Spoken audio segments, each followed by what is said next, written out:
여러분 안녕하십니까?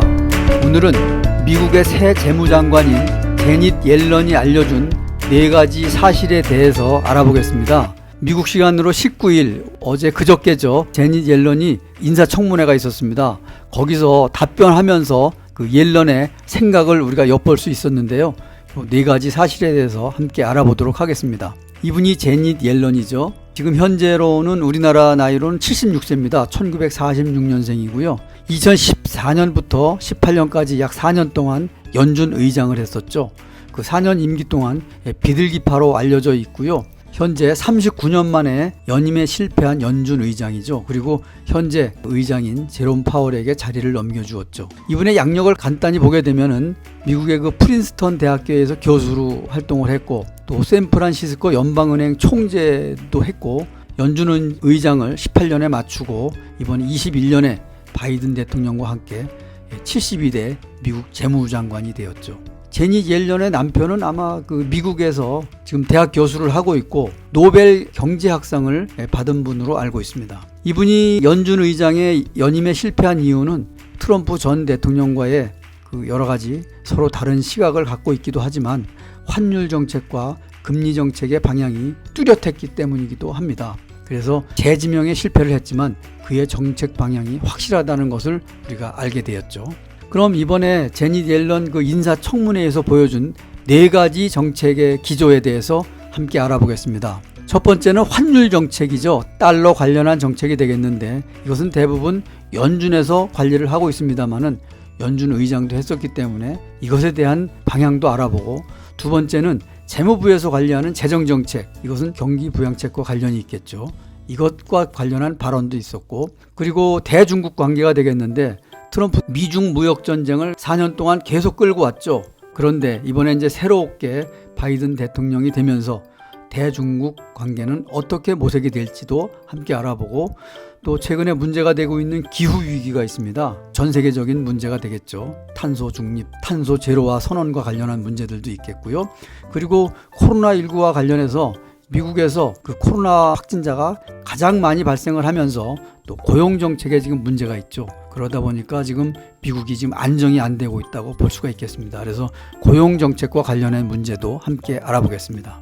첫 번째는 환율 정책입니다. 달러와 관련한 문제인데요. 제닛 옐런은 청문회에서 약달러도 강달러도 목표로 하지 않겠다. 미국은 경쟁 우위를 얻기 위해서 약달러를 추구하지 않을 것이고, 또 다른 나라가 그렇게 하려는 시도에 대하여도 반대해야 한다. 이렇게 확실하게 얘기를 했죠. 이 제닛 옐런의 말 그대로 받아들인다면은 약달러를 추구하지도 않지만은 약달러를 추구하지 않아도 미국 경제에 피해를 줄 정도의 강달러가 되지는 않을 것이라고 이렇게 판단하는 것으로 보입니다. 결국 미국의 달러화나 다른 나라의 통화 가치는 시장에 의해서 움직여져야 하고, 이것이 상업적 우위를 얻기 위해서 통화 가치를 인위적으로 조작하려는 모든 시도를 저지하겠다는 뜻으로 받아들이면 될 것 같습니다. 이것은 최근에 그 중국 위안화의 방향에 대하여도 경고성 멘토를 날린 것으로 보는데, 위안화의 방향을 시장에 맡기지 않고 정부 의지대로 만들어가는 중국에 대한 경고라고 보면 되겠죠.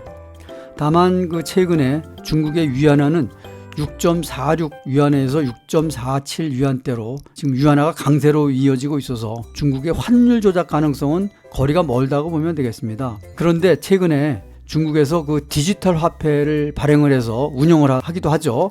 그래서 중국의 디지털 화폐 발행과 관련해서 달러의 위상에 위협이 될 경우에는 강력한 대처가 뒤따를 것으로 이렇게 예상을 해볼 수도 있겠습니다. 현재 우리 원화 역시 1,100원대에서 머무르고 있는데 당분간 크게 변동폭이 커지지 않을 것으로 이렇게 판단이 되고 있습니다. 그래서 현재 1,100원대에서 환전을 해서 미국 주식 투자를 하는 것도 괜찮다고 이렇게 생각을 합니다. 그러면은 달러가 현재 기축통화가 언제가 됐었는지 한번 알아보겠습니다. 이 내용은 글로벌 기축통화의 변천사가 되겠는데요. 스페인 페소화가 1530년부터 약 90년 동안 식민지에서 들여온 금과 은을 앞세운 해상무역으로 해서 기축통화로 활용이 됐었고요. 1648년부터 약 50년 동안은 네덜란드의 길드화가 암스테르담에 최초의 근대적 은행을 설립하고 수표를 발행하면서 기축통화 역할을 했었고요. 1714년부터 약 90년 동안은 프랑스의 프랑화가 기축통화로서의 그런 역할을 했었고,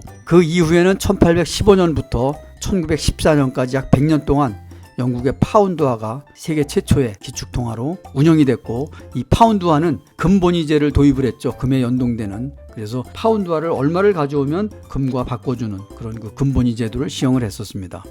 그리고 이제 미국의 달러화가 기축통화가 된 것은 1945년부터 현재까지가 되겠는데요. 약 75년 정도 됐죠. 1944년도에 44개국이 모여서 달러를 기축통화로 하자 이렇게 합의를 받고 금본위 제도를 도입을 했었는데, 1971년도에 그때 당시에 닉슨 대통령이었나요? 베트남 전쟁에서 돈을 마구 만들어내면서 그 전쟁 비용을 쓰기 위해서, 그렇게 되면서 금과 달러 발행 금액이 일치하지 않다 보니까 금태환을 포기한다, 이렇게 하면서 이제 달러가 가치가 지속적으로 하락을 했던 것이죠. 그래서 현재 미국의 달러화가 약 75년째 기축통화로 유일하게 지금 운영이 되고 있다고 보면 되겠습니다. 다음은 두 번째로 미국의 재정정책 방향인데요. 이것은 경기부양책과 연관이 돼 있겠죠. 제닛 옐런 재무장관은 경기부양책은 크게 더 크게라는 그런 말을 했습니다. 대통령과 나 두 사람 모두 국가 채무 부담에 대한 고려 없이 이런 경기부양 정책을 제안하는 것은 아니다. 금리가 역사적 저점에 있는 지금 우리가 할 수 있는 가장 현명한 일은 크게 행동하는 것이다. 그리고 빚이 많아도 이자 부담이 적으면 괜찮다, 이렇게 생각을 했던 것 같습니다. 그래서 미국의 경기부양 정책과 관련해서는 사람들이 미국 정부에서 돈을 너무 많이 쓴다고 걱정하는 사람들이 있는데, 그런 걱정이 있다는 것은 알지만 지금의 그 미국의 코로나19의 위기에서 벗어나는 것이 최우선 정책이기 때문에 부양 정책을 통 크게 활용하고자 한다는 의미로 받아들이면 될 것 같습니다. 그리고 이번에 그 바이든 정부는 블루 웨이브라고 하죠. 상하원 또 그리고 대통령 모두 지금 민주당이 되었기 때문에 이것을 잘 활용을 해서 운영을 하겠다는 뜻이 되겠죠. 이번에 1조 9천억 달러, 우리 돈으로 약 2100조 원 정도가 되겠는데요. 우리나라의 4년 예산입니다. 이렇게 어마어마한 돈을, 달러를 발행해서 부양 정책을 하겠다는 것인데, 이것은 아마 블루웨이브로 인해서 통과될 것으로 이렇게 예상이 되고, 1인당 600달러로 지급을 하기로 했었는데 이것이 약 2000달러가 지급이 된다고 하면은 바이든의 새로운 부양정책 방향으로 해서 너무나 많은 돈이 전국에 풀리게 되겠죠. 그러면은 달러 약세가 되는 것은 뭐 기정사실이고, 이 돈들이 풀리면은 부동산과 주식시장으로 풀려나올 것으로 봐서 이들 자산이 상승할 수밖에 없다는 것을 우리가 알아야 합니다. 그리고 또 금리보다 GDP 경제 성장률이 높으면 정부의 그 이자 부담이 적어지기 때문에 괜찮다는 말로 받아들여지는데요. 지금은 코로나19의 대외 여건으로 경제 성장률이 많이 낮아졌지만 금리는 오히려 더 많이 낮아졌다. 현재 미국의 금리는 0.00%에서 0.25%로 구간 금리가 되겠죠. 그래서 크게 신경 안 써도 될 정도라고 이렇게 생각을 하고 있는 것으로 보입니다. 그러므로 당분간 저금리 정책이 계속될 것으로 판단이 되고요. 이렇게 경기 부양책과 저금리 정책이 계속 지속되는 동안에는 달러 가치는 낮아질 수밖에 없다고 보면 될 것 같습니다. 다음은 이제 세 번째, 대중국 관계는 강경책으로 계속이라는 내용이 되겠는데요. 옐런은 중국과 관련해서는 중국의 불공정 무역 관행에 맞서서 싸울 것이다, 이렇게 얘기를 했습니다. 트럼프 대통령 당시에 미중 무역 전쟁이 가속화되어 왔는데 큰 방향에서는 중국 관련 정책에는 변화가 없을 것이다, 이렇게 보면 되겠고요. 특히 중국의 불공정 무역 관행에 대하여는 해외 시장에서 덤핑 판매, 또 중국의 국내 기업의 불법 보조금 지급 정책, 지적 재산권 도용 문제 등에 대해서는 강력한 정책을 계속 시행해 나가겠다는 그런 의지로 봐야 될 것 같아서 앞으로 중국의 어려움이 당분간 이어질 수 있다고 보면 맞을 것 같습니다. 어쨌든 이번에 제닛 옐런은 중국과 관련해서는 불공정하고 또 불법적인 무역 관행에 대해서 강력한 경고의 메시지를 날렸다고 보면 되겠네요. 다음은 마지막으로 네 번째로 기후 위기와 고용정책 관련 내용입니다. 기후 위기는 미국이 직면한 결정적인 문제이며 바이든 대통령은 다양한 정책을 통해 새로운 방향을 모색해 나갈 것이다. 고용 문제에 대하여는 좋은 일자리를 만드는 데 정책을 집중하겠다. 이렇게 얘기를 했습니다. 어제 이제 미국의 바이든 대통령이 취임식에 맞춰서 미국의 주식 시장은 아주 크게 상승을 했죠. 다우 지수는 0.83%나 올랐고 나스닥 지수는 1.97%, S&P 500 지수는 1.39%로 아주 큰 폭이었는데요. 특히 나스닥의 그 팡 종목들이 큰 폭으로 상승을 했죠. 애플과 마이크로소프트가 3%가 넘게 상승을 했고 아마존과 구글은 5%대의 상승을 보였죠. 최근에 없는 아주 큰 폭 상승이었습니다. 이렇게 큰 폭의 상승은 시장은 변화보다는 안정을 바라고 있는 것이 시장에 반영되었다고 보면 되겠고, 앞으로 바이든 정부와 옐런 재무부 장관은 제롬 파월 연준 의장과 호흡을 맞추면서 시장을 안정적으로 이끌어 갈 것이라는 표현이 시장에 반영되었다고 보면 될 것 같습니다. 또 그동안 우리가 우려했던 것이 바이든 정부가 들어서면 기업에 대한 급격한 세금 증액이 있을 것이다, 이렇게 했었죠. 21%에서 28%로 오를 것이라고 했고, 또 페이스북이나 아마존 등 나스닥 대표 독과점 기업들에 대해서도 불공정 시비를 걸 것으로 이렇게 예상을 했는데, 지금 미국에서 가장 중요한 그 정책의 방향은 코로나19 위기를 대처하고 극복하는 방향이 있겠고, 또 경기 부양 정책으로 해서 미국 국민들이 안정적인 방향으로 가는 것이 가장 우선 정책이 되겠고, 또 고용 안정 정책을 강화해서 미국의 안정을 확보할 것으로 이렇게 생각이 듭니다. 그래서 우리가 우려했던 기업 세금 증액과 독과점 기업에 대한 불공정 문제는 대중국 관련 정책과도 연결되어 있고, 또 미국의 우선 정책이 아니라고 판단되어서 아마도 내년쯤에나 이런 얘기가 나오지 않을까, 이런 생각이 들고요. 이것마저도 시장 상황을 고려해야 하기 때문에 상황을 잘 지켜보면서 투자를 이어가는 것이 맞다고 이렇게 보면 될 것 같습니다.